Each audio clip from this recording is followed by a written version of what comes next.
ನಮಸ್ಕಾರ ರೀ ಎಲ್ಲರಿಗೂ welcome back to my YouTube channel. ಮುಂಜಾನೆ ಕತ್ಲ ಕರೆಂಟ್ ಇಲ್ಲ ಏನಿಲ್ಲ, ಜಲ್ದಿ ರೆಡಿಯಾಗಿ ಜಲ್ದಿ ರೆಡಿ ಮಾಡ್ಕೊಂಡು ದೀಪ ಎಲ್ಲ ಗುಡಿಗೆ ಹೊಂಟಿದ್ವಿ. ಗುಡಿಗೆ ಹೋಗೋಕ್ಕಿಂತ ಮುಂಚೆ ಮನ್ಯಾಗೂ ದೀಪ ಹಚ್ಚಿ ಸಾಮಾಡಿ ಹೊಂಟಿದ್ವಿ.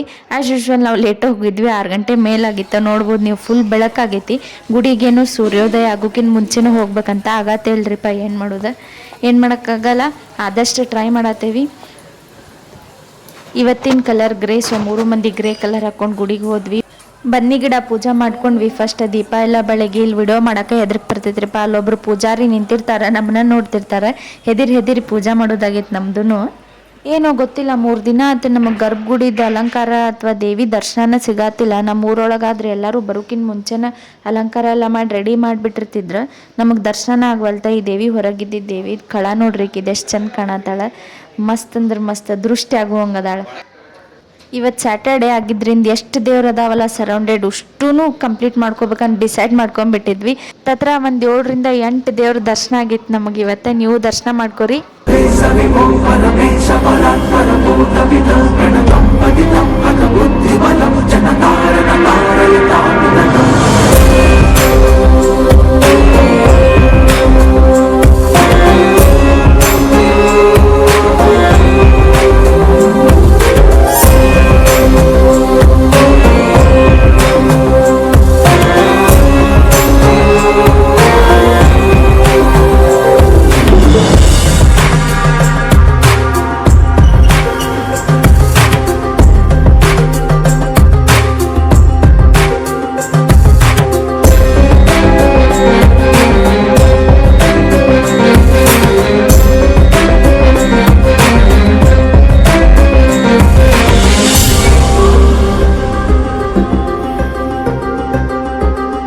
ಬ್ಯಾಂಗ್ಳೂರೊಳಗೆ ಮಳಿ ಬಂತಂದ್ರೆ ಇದೊಂದು ನೋಡಕ್ಕೆ ಚಂದ. ರೋಡ್ ತುಂಬ ಹೂವು, ತಂಪು ಕ್ಲೈಮೇಟ್ ಮಸ್ತ್ ಅನ್ಸತ್ತಿತ್ತ.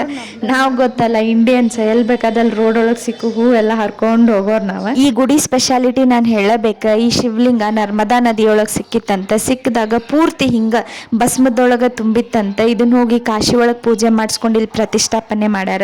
ಅಲಂಕಾರ ಮುಗಿದಿಂದ ಇವ್ರು ಕೊಡುವಂಥ ಭಸ್ಮ ನಾವು ಸ್ನಾನ ಮಾಡುವಾಗ ನೀರೊಳಗೆ ಹಾಕ್ಕೊಂಡು ಸ್ನಾನ ಮಾಡಿದ್ರೆ ನಮಗೆ ಎಂಥ ಕಷ್ಟಗಳಿದ್ರು ಅಥವಾ ಏನೋ ಅನಾರೋಗ್ಯಗಳಿದ್ರೂ ನಿವಾರಣೆ ಮಾಡ್ತೈತಂತ. ನಮಗೂ ಇವತ್ತ ಗೊತ್ತಾಗಿದ್ದ, ಪೂಜಾರಿ ಹೇಳಿಂದ. ನಮ್ಮ ಮನೆ ಮುಂದಿನ ಗುಡಿನ ನಾವು ಇವತ್ತು ಹೋಗಿದ್ದಿಲ್ಲೇ. ಒಂದು 6ಕ್ಕೆ ಬಿಟ್ಟೆವು ನೋಡ್ರಿ ಮನೆ. ಮುಂಜಾನೆ 7:30 ಆದ್ರೂ ಇಲ್ಲೇ ಇದ್ವಿ. ಒಂದು 4-5 ಗುಡಿಗೆಲ್ಲ ಹೋಗಿ ಬಂದ್ವಿ. ಇವತ್ತಿನ ಕತೆ ಏನಂತ ಹೇಳಿ ನೋಡಿ ವಿಡಿಯೋ ಕಂಪ್ಲೀಟ್ ಮಾಡಿಬಿಡ್ರಿಪ್ಪ. ಮುಂಜಾನೆ ಗುಡಿಗೆ ಹೋಗಿ ಎಲ್ಲ ದರ್ಶನ ಎಲ್ಲ ಮುಗಿಸ್ಕೊಂಬಂದ್ವಿ. ಇವತ್ತು ಸ್ಯಾಟರ್ಡೇ, ನಮ್ಮ ಕಡೆ ಜಾಸ್ತಿ ಟೈಮ್ ಇತ್ತಂತ ಹೇಳಿ ಸರೌಂಡಿಂಗ್ ಎಷ್ಟು ಗುಡಿ, ಮೇ ಬಿ ಒಂದು 5 ರಿಂದ 6 ಗುಡಿಗೆ ಹೋಗಿ ಎಲ್ಲ ದರ್ಶನ ಎಲ್ಲ ಮಾಡ್ಕೊಂಬಂದ್ವಿ. ಮತ್ತು ಟೈಮ್ ಎಲ್ಲ ಸಿಗಂಗಿಲ್ಲ ಅಂತಂತ ಹೇಳಿ ಹೆಂಗೂ ಬೇಗ ಎದ್ದಿರ್ತೇವಲ್ಲ, ಸೊ ಮುಗಿಸ್ಕೊಂಬಂದ್ವಿ. ಸೊ ಇವತ್ತಿನ ವಿಶೇಷ ಏನಪ್ಪಾ ಅಂದ್ರೆ, ಡೇ 3 ನವರಾತ್ರಿ 3ನೇ ದಿನ ದೇವಿ ಅವತಾರ ಚಂದ್ರಘಂಟ ಅಂತ ಹೇಳಿ ಈ ಅಧ್ಯಾಯ ಬರುವುದು ಪಾರ್ವತಿ ದೇವಿ ಮದ್ವಿ ಆದ್ಮೇಲೆ, ಅಂದ್ರ ವಿವಾಹ ಆದ್ಮೇಲೆ ಬರುವಂತ ಅಧ್ಯಾಯ. ಚಂದ್ರಘಂಟ ಇದೇನ್ ಸೂಚಿಸ್ತೈತಿ ಅಂತಂದ್ರ, ಪಾರ್ವತಿ ದೇವಿ ಅವ್ರ ಮದ್ವಿ ಆದ್ಮೇಲೆ ಅವ್ರ ಹಣಿ ಮೇಲೆ ಚಂದ್ರ ಅಂದ್ರ ಅರ್ಧ ಚಂದ್ರನ ಬರ್ಕೊಂಡು ಅಲಂಕಾರ ಮಾಡ್ಕೋತಿದ್ರಂತ. ಸೊ ಅದಕ್ಕೆ ಇವ್ರಿಗೆ ಚಂದ್ರಘಂಟ ಅಂತ ಹೇಳಿ ಹೆಸರು ಬಂತಂತ. ಇವ್ರಿಗೆ ಯಾರು ಪೂಜಿಸ್ತಾರೋ ಅವ್ರ ಭಕ್ತರ್ಗೆ ಇವ್ರ ಯಾವ್ದೋ ಕಷ್ಟ ಬಂದ್ರು ಎದುರಿಸುವಂತ ಶಕ್ತಿ ಮತ್ತ ಯುಕ್ತಿನ ಕೊಟ್ಟು ಕಾಪಾಡ್ತಾರಂತ, ಅಂದ್ರ ಆಶೀರ್ವಾದ ಮಾಡ್ತಾರಂತ.